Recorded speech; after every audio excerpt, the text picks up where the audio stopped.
Hey,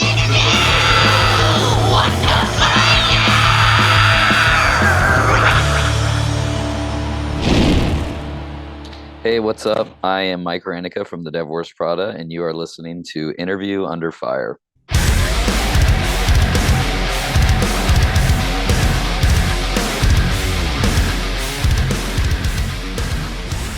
All right, hey there, everyone. Welcome back to a brand new episode of Interview Under Fire.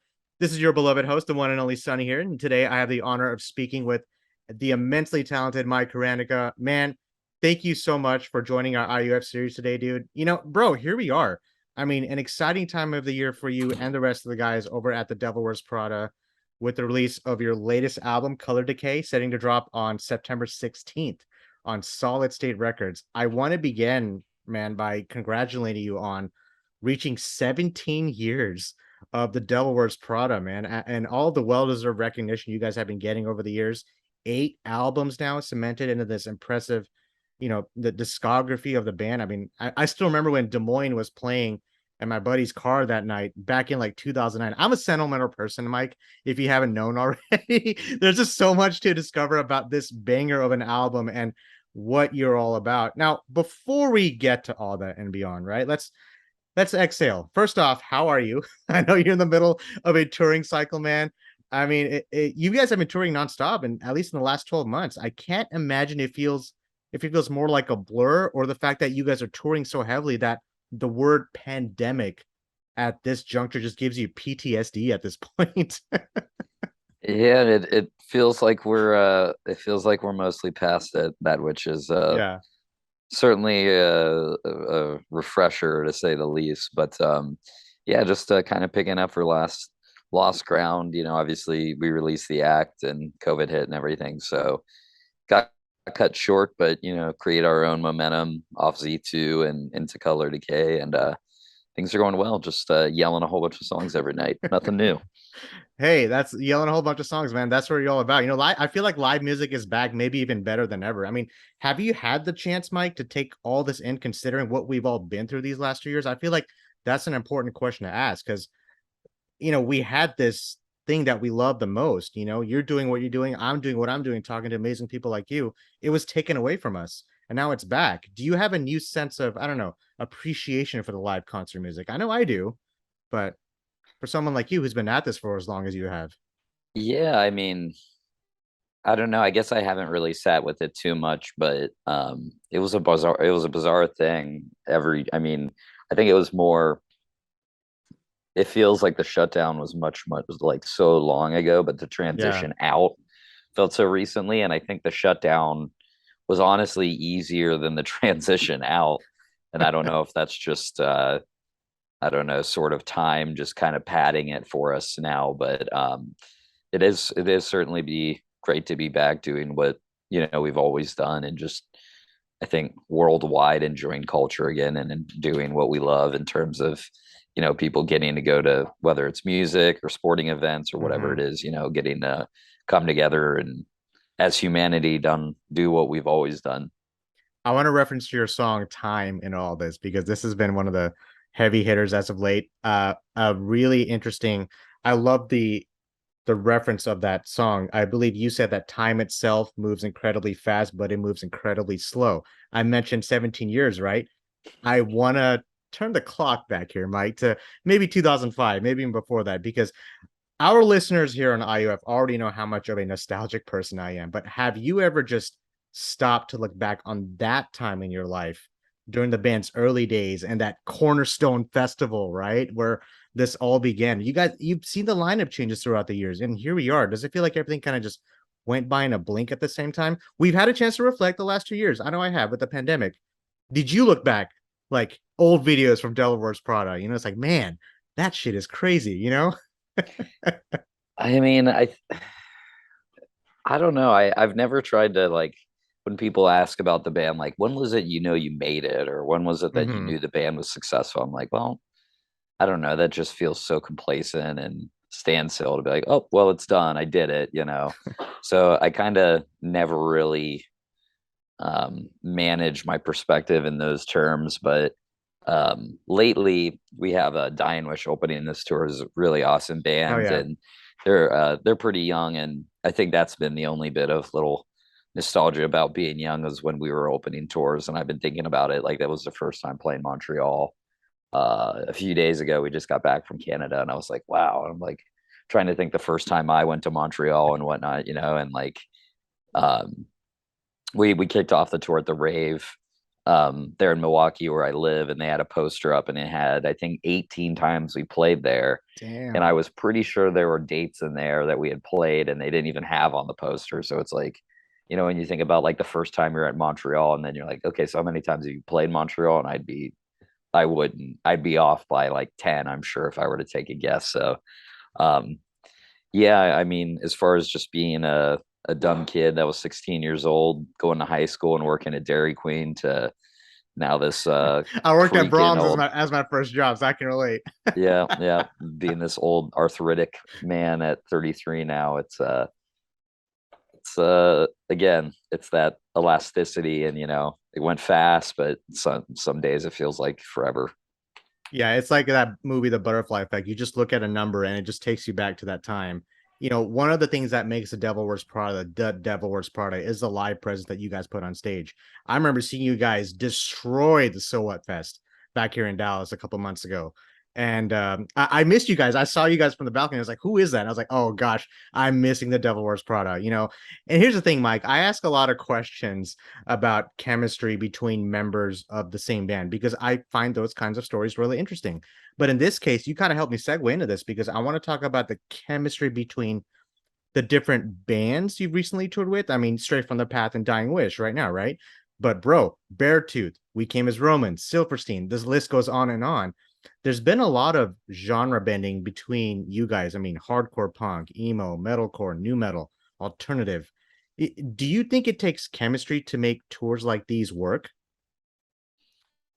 Um, I mean, it certainly helps for a tour to go well, and to come off the tour and be like, "Hey, I respect who I was just supporting," Yeah. or I respect who just opened the tour. I respect Silverstein, the 3 or 4 band in that situation. But um, I don't know. It's when people always ask about chemistry within a band and whatnot, I'm always very proud to say, like people make life changes, and people have always considered like such a downer to like have lineup changes when like the way we see it is like, the guys that have worked their asses off to be playing tunes with us now, Mm-hmm. um, being the newest, being Kyle, Jeremy, and or Kyle, Giuseppe, and Mason, is like, well, they've always wanted to play music, and they've got to a point where they get to do it professionally now. Like that's all the chemistry you need, Yeah, But very true. it is weird, there can be a world of different dichotomies within different bands, and different bands that will like exist together forever and all hate their singer, or like the awkward guy, like the man out is pretty weird. I think everybody has it, but I think one of the positives that have come out of COVID is that I think there's less competition from band to band these days, where I think back to like Warp Days, and it was kind of like keeping up with the Joneses as far as like who sold more merch and all this. And these days it's kind of like, like it's sick for a band to be selling a ton of tickets, and it's sick Mm-hmm. for us to be able to support the band selling a bunch of tickets, and all those tickets get to watch our band. So um, the level of chemistry is important. It's like any relationship, as cliche as that is, as far as how much it comes down to communication. But at the same time, like it's not really what you want to do is communicate, when you're a bunch of gnarly band dudes and whatnot, but got to keep on the same page and, share ambitions. Yeah, and I want to segue into before I get into the music a little bit further. There are two things in my life I love aside from the music, Mike. If you haven't noticed, I'm drinking coffee out of my Spice Girls mug, so judge me all you want, all right? I love coffee and I love hockey. Tell me about Dogma coffee and tell me about Hacksaw hockey. That really rhymes. I was not planning on that. How have both of those things been going? I know that's something that you independently take part in aside from the music with Devil Wears Prada, right? It is, yeah. I got involved with coffee when I moved to Chicago in my late teens. Um, I came into a totally different world of coffee, as far as growing up in Dayton and, Yeah. um, you know, parents drinking Folgers in the morning. And a friend of mine, I remember we'd go get Waffle House coffee. I've always loved coffee, but through the years, I got to learn more about it. And basically, after a collaboration the band did with Metric Coffee, one of their owners there offered me a position to basically create my own enterprise and brand to create my own coffee and using their fantastic, amazing system of fulfillment and roasting and everything. So it's been fun. It's been a little slow, kind of keeping up the momentum and whatnot. We've been working on a collaboration. We like to collaborate with bands, labels, and we've collaborated with the guitar pedal companies and such too. But like, um, it's been a little hard keeping the momentum, but we're sitting on one drop that I really look forward to. And then during COVID, just having downtime, I get terribly anxious when I don't have things to do. And Hmm. I've had this idea for a long time that I wanted to make hockey jerseys, and it didn't feel right for Dogma Coffee, and I just couldn't figure out what it could be or what made sense. And then I came together with one of my best friends who's a photographer. He shoots the band a lot. He shot the cover of Z2. He shot like the Space EP and everything. And um, I was like, like the photography side is where I need help, and we sourced Yeah. design and everything. And yeah, that's been more active in my life outside of Prada as far as just creating high quality, non super cheeseball hockey apparel for people that either play or love the game, and using our voice and try to create a platform for people to grow the game who've been underserved by the game, as it's such a classically white dude sport. The more the merrier, and we're trying to use our building our brand to open those voices up for everyone. So Hacksaw Hockey's been it's been amazing. I it's a lot of work. I sit here on my laptop many days frustrated trying to figure things out, but Hmm. it's a labor of love, as they say. It's really cool to see how other things feed into your creativity on making music. You said you're from Chicago. You mentioned Chicago. Are you a Blackhawks fan? I feel like I have to ask that. No, no. So I Okay, was we're born. good. I'm a Stars fan, so we're fine. Yeah, I do not like the Blackhawks. I like the Blackhawks for a little bit living there, but I'm born Pittsburgh. So Okay, hey, all respect to the Penguins, man. I'm okay with that. We're on opposite sides of the conference, so we're fine. that's But true. We haven't really battled it out. I feel like we got to talk about this forever because coffee is one thing. It's taken over my life, man. I remember I went to film school. I made a short film making fun about hipsters about coffee. It turns out that it's the real thing. So I remember I showed my friend. He's from Austin. Austin's like as hipster you can get for coffee, and they're Right. like, I don't get it. I'm like, this is funny, right? No, this is I get it. That's what I do at a shop. Oh, so and this is like 7 years ago. So who knows? I mean, I'm trying to now. It's really crazy because the knowledge, like the community of like coffee, it's just getting bigger and bigger. I'm getting more educated about it. I wonder, are you bringing Dogma coffee like something like this with you on tour to sell? I wonder. No, we've never sold Dogma on tour. Sometimes we have it on the bus. We've got a I'll be first in line. appreciate it. We've got a Bonavita on the bus. We had the off day yesterday here in Grand Rapids. We'll play Grand Rapids tonight, which is home of Madcap. So all the Yeah, boys have just been drinking it by the gallon. As such fantastic coffee. But yeah, I mean, you don't know, and it has to be, a huge coffee dweeb, but if you want to get into the complexities and the yeah. really rich um, culture and community around coffee, have at it. Just don't ask what is a pour over out in public in Austin. Trust me, I've been there.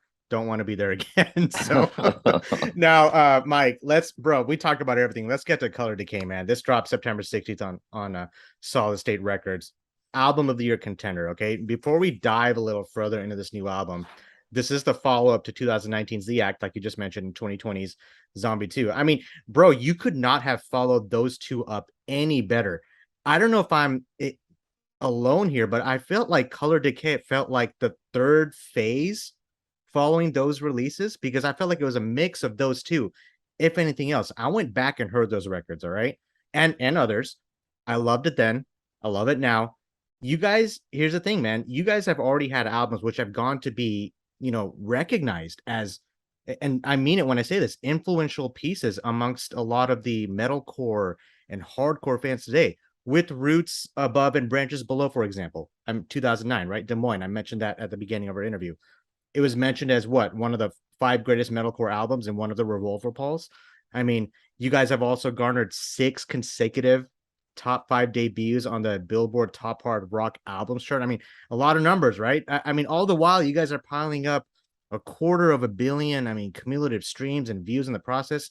You've been here since the beginning, Mike, and despite multiple lineup changes over the years, you've seen the YouTube comments on for a song like Time, for example. The Devil Wears Prada really stood the test of time. You guys have aged like fine wine. The commonality I'm seeing with all these fans commenting, you stay true to your sound yet evolved. I mean, I don't care who you are, but man, 8 records is not an easy thing to do. Yet here you are. But knowing and being a part of that success that the Devil Wears Prada has been through, does writing get easier, Mike, or does the pressure of so many or several great records make it harder? Loaded question. I'm gonna drink my coffee. I might as well chug it at this point. No, I appreciate your kind words, friend. Pressure. I don't know. I think that was there. It's been mentioned, it always to me always felt like, you put everything into an album, you finally make it, you have the artwork and everything, and then, you wait for release day, you hope it charts, you want to see where it charts, this and that. But Mm-hmm. anymore, like I've kind of just stepped a little further away from the process, and I just kind of look at I guess just the kind of fundamentals of my job as the lyricist vocalist dude.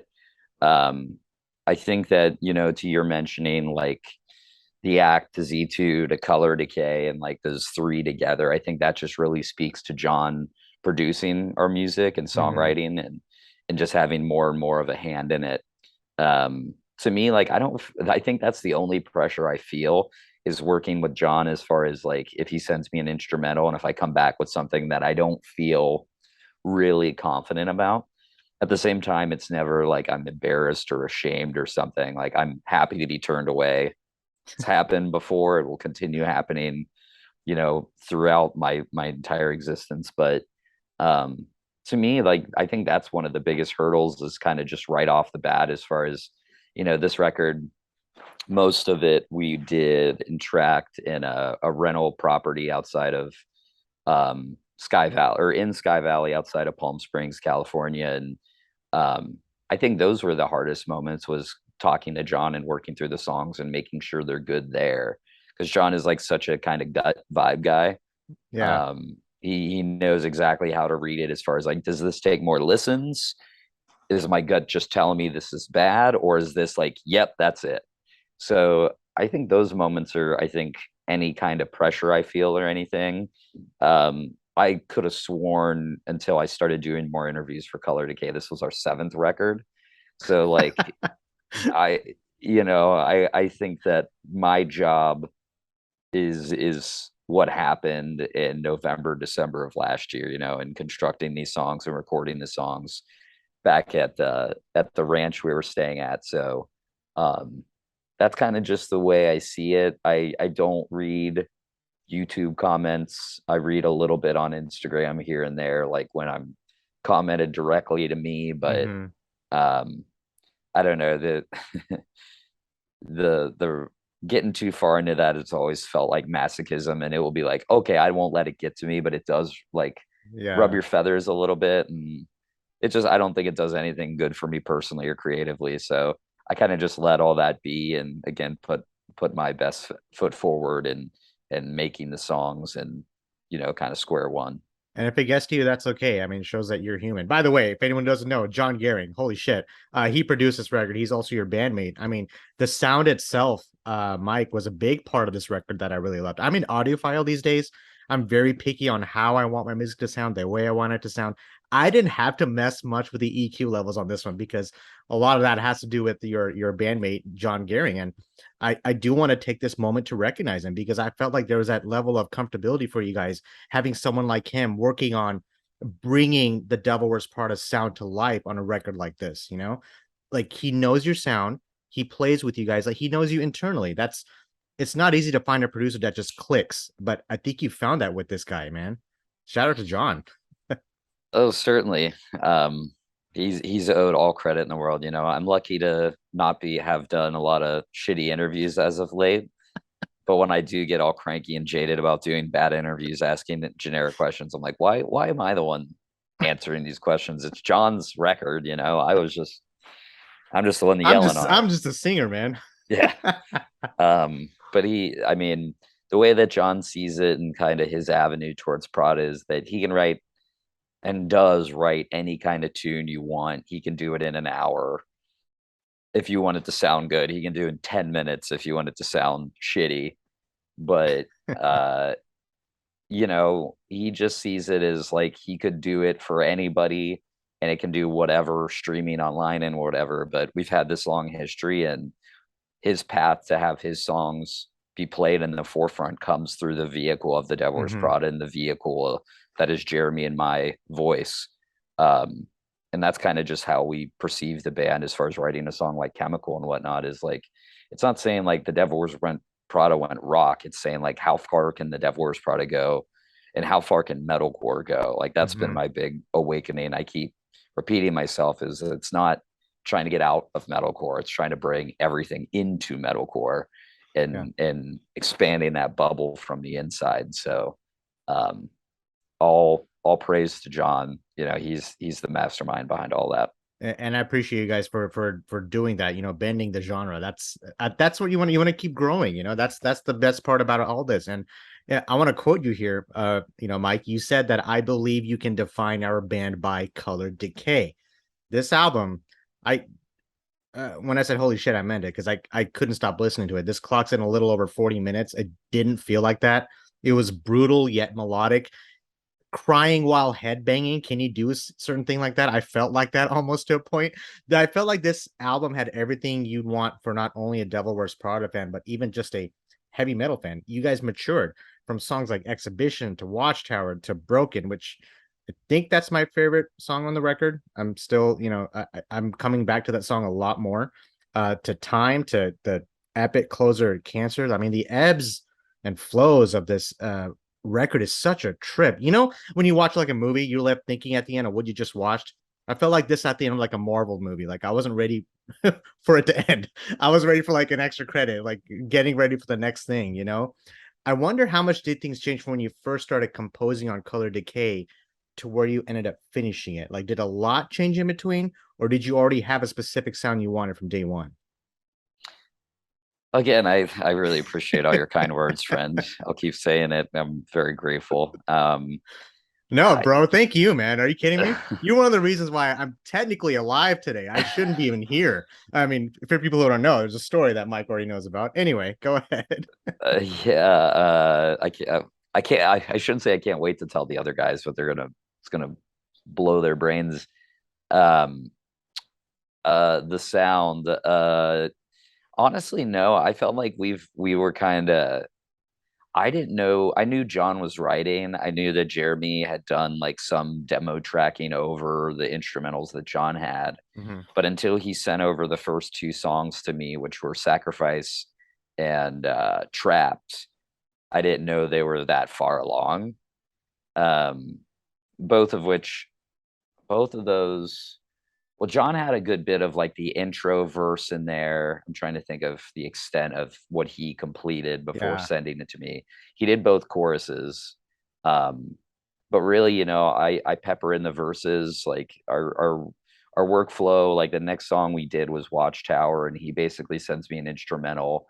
And if he doesn't have a vocal or a lyric for the chorus, he writes melodies. I do not. I've written very, very, very few melodies in this band over the course of the years with Jeremy, but um, he just kind of murmurs and sings these like just whatever, and I write a lyric and send it back to him. And Watchtower was actually, I think, maybe one of the easiest songs. It was just like that, which is why it got released second too as our second single and whatnot. But no, really, I just felt like I would hear different songs and I'd be like, okay, that's where I want to take this vocally if there's nothing that John started with lyrics. Um, Especially when I think of like 25, like I heard that, I'm like, oh, this is very obviously a breakup song, which it is lyrically. And I hallucinate was actually a leftover, very sort of bare bones Z2 demo that didn't So turn it. that's my second favorite on the record. I was a shout out to Hallucinate. That's closer to the end of the album, but man, another great piece for you, by you guys. Anyway, sorry. No, thank you, thank you. Hallucinate's one of my favorites too. Yeah. But yeah, that's kind of the workflow to it, and um, the sort of sound. Like some of the things that we talked about that didn't really come up so much later was John saying like, "What does like present day grunge look like?" Or if you said like, "What's future Hmm. grunge?" And I don't. If you listen to Color Decay, I think grunge is the last word that would ever come to mind. But what But did you when you, just say? You said you wanted to bring things into metalcore. yeah, That's, exactly, exactly. you know? And when you hear like if you want to like again as like an audiophile, if you want to listen to the layers of guitars and Cancer and the fact that it's like upbeat chords, but it's just sludged in like fuzzed guitars, really Yes. little guitars panned here and there and whatnot. Like it's kind of like what these like, two slow chords were back like early 90s grunge or whatever, So like in terms of the sound, like that was something for us to think about, but I think I think we've been trying to go far different places for a long time, thinking back to like Chicago on Dead Throne or songs like 818 on 818 and such. And we've always forced that in. It's always one of my personal favorite moments of our albums. And then, come Color Decay, I think it's just, Hmm. I don't want to sound too cocky and say it's like prolific, but that's a huge part of the album is the No, ebbs and it's okay. flows. Please be. It's okay to be cocky. Listen to what everything I just said about this album. You're kind of just crossing all the T's for me. You guys have really checked off that mental list in my head when I listen. I come from a family of musicians, Mike. Both of my brothers are producers. My mom's a professional music artist. She's a singer. So I know these things when I hear the production side of the album. Thank you for sharing, by the way. I know, and if it wasn't clear already, this podcast is going to be on all major streams. Having said that, anyone out there, hire Jon Gering because he's fucking amazing. If it He's wasn't available for obvious, hire. he is. Between by the way, Giuseppe, I think this is the best work I've ever heard from you, drummer Giuseppe. Holy shit. Guitar melodies and riffs were crushing, hypnotic. Bass lines felt like the heartbeat of this album. I mean, the synths and the keys really added to an already emotional record. And then I mean, I don't know how you keep doing this all these years, Mike. I mean, your vocals just keep getting better and better and better. Again, I come from a family of musicians. I noticed that between writing and then structuring the songs and the production process, like we just talked about, the lyricism throughout Color Decay, the bulk of it, references the disintegration and discoloration you experience from daily struggles, mental health, getting older, dealing with it. Man, oh man, I'm 33. This really hit me. I mean, literally, literally last year, obviously, you already know. I mean, you have a song like Sacrifice, right? And that's a song of defeat also. Nothing left to fight for. I began to think of the tangibles of a theme or a message to your music. Is that a big component of songwriting for a band like the Devil Wears Prada? Are themes important to you, Mike? You specifically. Well, certainly, yeah. I think that there's a lot of regrettable content through our early work. And I think the thing that was most avoidable on my part was that these songs all lyrically blended together. I'd basically have notebooks full of just one liners and you could throw it in any song. And I kind of did that. A part of John's discipline in doing what we do is making sure that, these songs aren't just saying, like, I woke up this morning feeling bad. Like, where's the depth, where's the color Mm-hmm. to it, where's the visuals to it. I think that goes very specific. I think that's just about the hardest part of writing songs these days, at least Prada songs, is having these moments that we want to explore and talk about that you can fledge out entirely into a piece. So um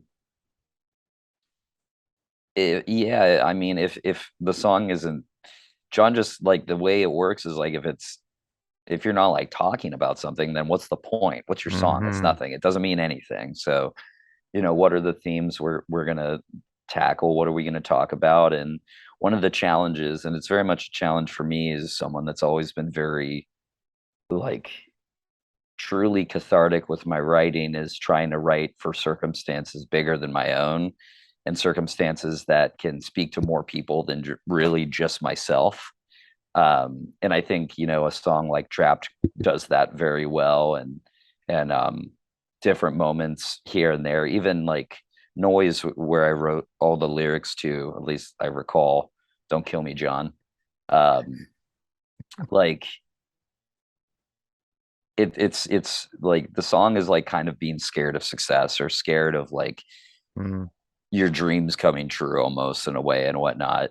um and it's structured in such a way that it's not just me talking about something specific. It's meant to be sung to, same as like the big moments at the end of time and whatnot. Like, these are moments that are meant for more people than just me, and that's something I've never really had, as silly as that might sound. So that's a part of the themes that's become more important for the band. And um, but yeah, to answer your question, themes are important, certainly. Yeah, man. Mike, we're approaching the last part of our interview. We're gonna get to that surprise here in a second, but I know we've covered a good amount of ground on this awesome interview. It's conversation, man. I feel like we need like a beer or something. I'm drinking coffee or coffee. That's what we need. But thank you so much for sharing about who you are, and really, really, and and what Devil Wears Prada is all about. Representing Ohio, Dayton, Ohio, or Chicago in the form of display of art that you guys are, from the different experiences and perspectives in your timeline you have taken and which you've discussed about, right? And performing for as long as you have, and the people you have met and worked with during these amazing records. I mean, touring, the growing fan base, 8 albums, Not seven. in almost 2 decades, bro. 2025 is right around the corner. All right. I mean, I'm time. You see, time. That's been a commonality in this interview. It's one thing that I'm just focusing on as I get older. I'm sure you see it too. I've always been excited, to see where you guys go from one point to the next. And I feel no different this time around. There's definitely a level of inspiration to what you are doing here, Mike. I mean, you were a prominent band when I was in high school, going into college. You still are today. Look at the fans. Look at the fans that you're going to see out there tonight. Have your aspirations as a musician, or hell, as a human being, have they changed or evolved since when you first started performing in the industry? Like, do you see things differently today? um yeah, definitely. um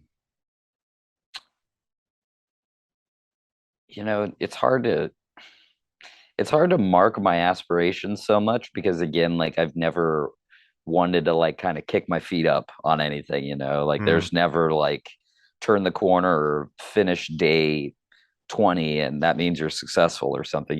So I don't know. I've always just aspired, I guess, to, I mean, the reason I joined the band wasn't because I wanted to like be a singer or something. It's because I liked writing lyrics, and this was the medium or the vehicle for me to be able to write, as I've always enjoyed doing so, even since being a little kid. But um, I like going places.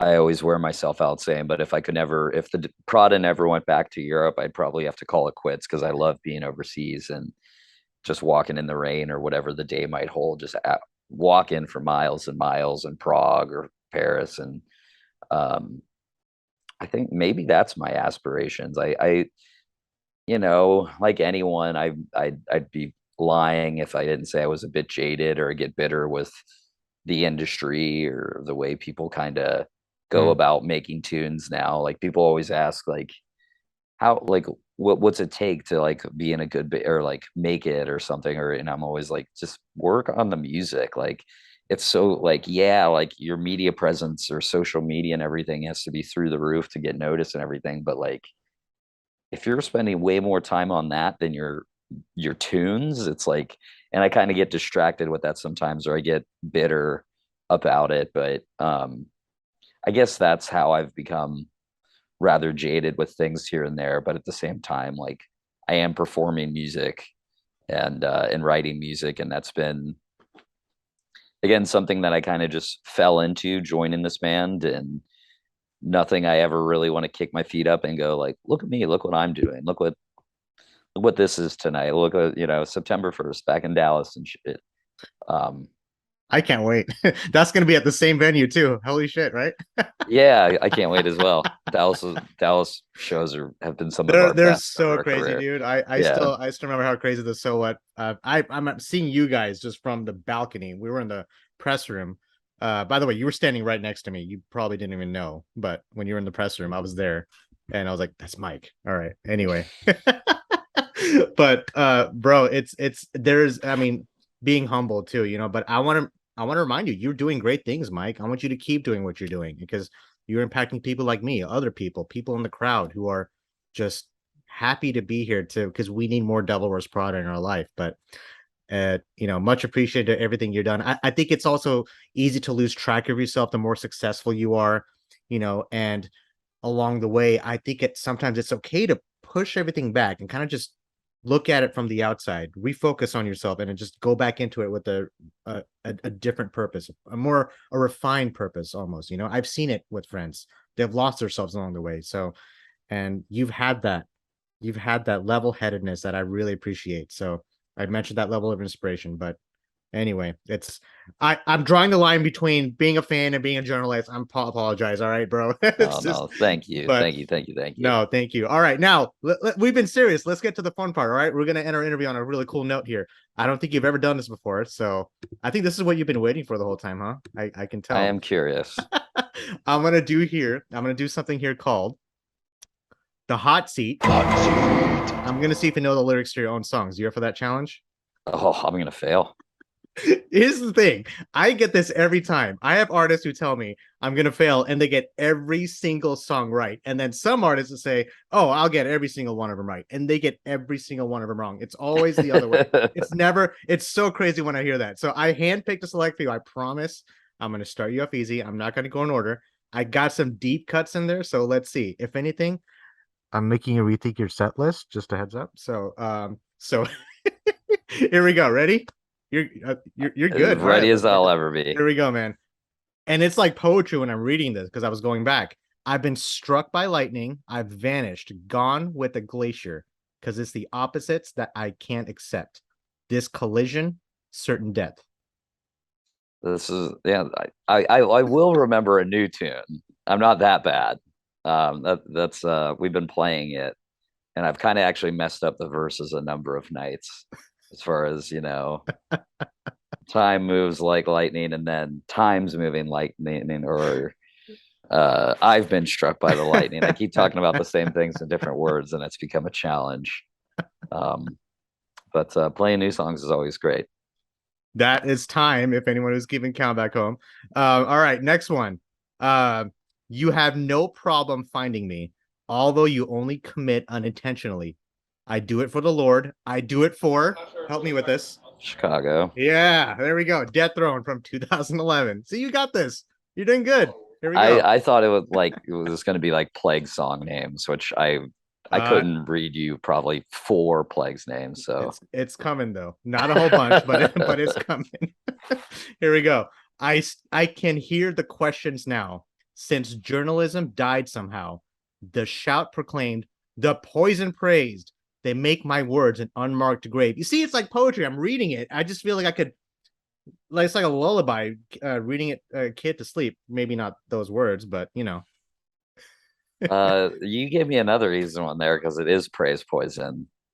Uh, Haven't thought. think 2016 and think title track. Oh, oh, yeah. It's not praise poison. It's just that I throw back the lyric. Yeah, it's a transit blues there at Hell the yeah. end. There we go. Yep. Transit Blues 2016. All right. You called it. No measure of weight can justify what now presses into my chest. To the road, your freedom is awesome, but it does compare to the sweet embrace of my love. Uh, it's the crap song. C is for There's Yeah, no, you can't spell crap without C. Plagues 2007. And here's the thing, that's the only song I picked, so you're good. All right, here we go. Moving along. You won't say a word. Why won't you look my way? As we gaze through the window, the the ash thread. storm. Yeah, man, I didn't even have to finish that. The Act 2019. All right, I think you know this song was coming. Forward can't be stopped. Should I even read it? Anything else from that? Yeah, Des Moines. With roots above and branches below. Played I that one once or twice. I play that on Guitar Hero, man. I'm still good at that on an expert. All right. Between sharks and kings, it doesn't matter much to me. Sailor's Prayer. Man, look at this. What did I tell you, man? You said you wouldn't be good at this. I feel like these are singles or something. I think you're taking it easy on me. Well, let's see about this next one. This is the last one. I'm gonna read just one line. All right. Okay. Here lies my pride. Don't come back. Oh shit. Gauntlet of Solitude. Dear love of beautiful Discord 2006. All right, I'm gonna give you a round of applause, Mike, when this airs because you did awesome. You got every single song. That was 8 songs. That's Well, like an entire I set. jumped the gun on the Transit Blues Praise Poison one. Yeah, I guess, but I I should have didn't let it give sit you with the me for a name. second. You got the song. Don't worry. bro, this has been such an honor. Thank you so much for doing this with me, man. Bro, do you have any like last words, just any shout outs, anything else you'd like to plug and mention as far as Devil Wears Prada, new album, your coffee, hockey, whatever you want to say before we finish things off here? No, I again, I can't say thank you enough for all the kind words. Thank you for being a quality journalist and not giving me the old "what's your band name" mean rundown. But thank you so much for taking the time. Thank you for all the kind words on Color Decay. Anyone out there listening, come see us on tour. Check out the tunes. If you love hockey, or if you don't love hockey, check out Hacksaw Hockey. Yeah, no And love to the Blackhawks, but no that's love to the Blackhawks, I though. think me and Mike agree on that to the same degree here. So I'm I with you appreciate there. that, bro. I'm with you there. And And make sure, yeah, go ahead. I was gonna say like because that zombie tour with Dying Wish and Straight from the Path, you guys are touring with some great people, by the way. it's So great touring with good bands. yeah, It's really nice. I'll by the way, I haven't mentioned this. I'm gonna give a shout out to also Stephanie Cosenza. I know she's a friend of you guys. Yeah, She's cozy. yeah, so Cozy is actually one of the reasons why I'm here today. I became a photographer because of her. So she's actually an influential person for me. So anyway, She shout too out to will her. be at the Dallas show. Yeah. Yeah, I will see her. I can't wait. Shout out to love you, Cozy. So you're amazing. Don't everyone who's listening, don't forget to check out Devil Wears Prada. They're on tour with Dying Wish and Straight from the Path. They'll be here in Dallas September 1st at Southside Music Hall, where it all happened last year. Can't wait. The suspense is building. But Color Decay drops on September 16th through Solid State Records. Do us a favor, buy the record because the bands can't do it without your help. Mike, I'm still old fashioned. I still buy records that's sitting in the corner of my room. I still have my VCR in the other side of the house. VCR, all right? That's still a thing, all right? Oh, I back it. I back it. And you can listen to this podcast on all major podcast streams out there. Check us out on interviewunderfire.com. Mike Hranica, much love, brother. Thank you so much from the bottom of my heart. Go crush it tonight, man. Think about everything we said and try to remember those lyrics when you're on stage, all right? Appreciate you, friend. All I'll right, see you in brother. Dallas. Stay in touch. I'll see you. Bye-bye.